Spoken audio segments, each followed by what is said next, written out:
Добро вечер, се вклучуваме повторно зборувам за една тема спортска која беше актуелна претходни денови покрај фактот дека веќе дури пролетта завршува и доаѓа летото.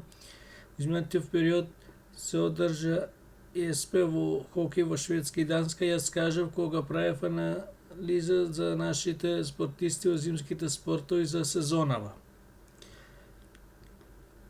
ЕСП во хокеј покрај Шведска и Данска учествуваа уште и Латвија, Чешката република, Словенија, Франција, Германија, Унгарија, Соединените американски држави, Канада, Казахстан, Финска. Не знам зашто од останатите држави не се квалификуваа, например Швајцарија, Австрија, уште не се квалификуваа Јапонија и Јужна Кореја. Дали не ги поминаа квалификациите?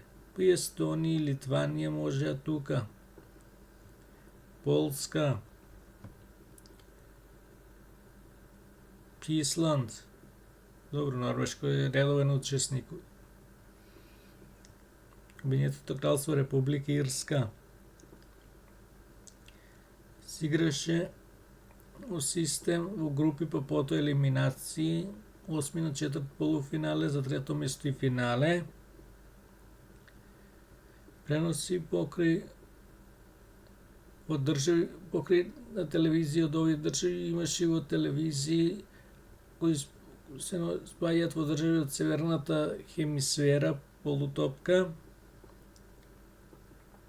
каде хокејот е нели далеко поатрактивен. Не можеме да очекуваме држава во пустина или од јужната хемисфера да биде добра во хокеј. Тоа е надвор од памет. Сега лошо е што ние уште абар немаме да имаме репрезентација, лига, тимови во хокеј, а нашите соседни држави забрзано инвестираат во тој спорт. Дури Бугарија беше домаќин на предквалификацијски олимписки турнир.